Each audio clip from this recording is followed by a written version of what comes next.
When I was 11, I got into WoW and played over 6,000 hours of World of Warcraft, about a year in the game of waking hours before I turned 18. So that was a big part of my life. And the reason that I got into video game design basically was, wow, I'm spending a lot of time on this. I might want to do this as a job.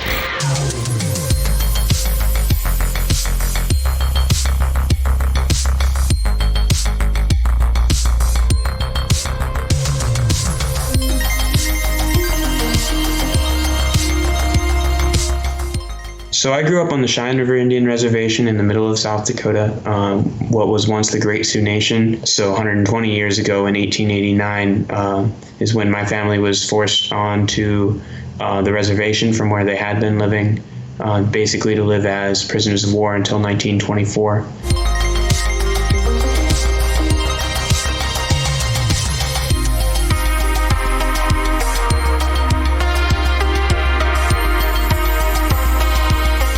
Even when you see a representation, let's say the Tauren in World of Warcraft, it's a caricature. It's offensive sometimes, especially the insinuation of lesser intelligence or that kind of thing. I played Assassin's Creed 3. Connor was a cool character, but he was still very much a whitewashed Indian. So Northern Plains Games is the studio I founded last year to try and change a lot of this stuff in my own culture. So what I saw a lot of was there weren't a ton of game developers from reservations. Big surprise, right? And especially with Lakota, there wasn't a lot of content.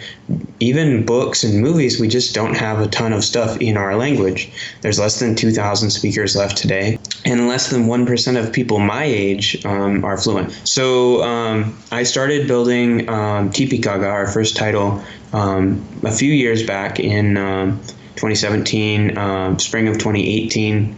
And the first idea was, wow, I just need to make a game in Lakota. And I thought, wow, wouldn't it be cool if you could make a teepee?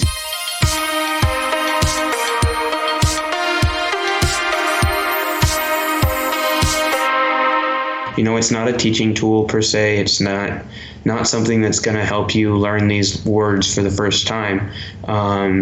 We have the subtitles in there. It's more like anime, right? You don't learn Japanese from anime if you're watching it, but you might get that interest to learn. You might see kind of, how this language could be cool. And I think it's just a cool way to engage kids and tell them that Lakota isn't dead, that there is still a reason to learn it. I think the importance of keeping languages alive in general is to allow for cultures to exist.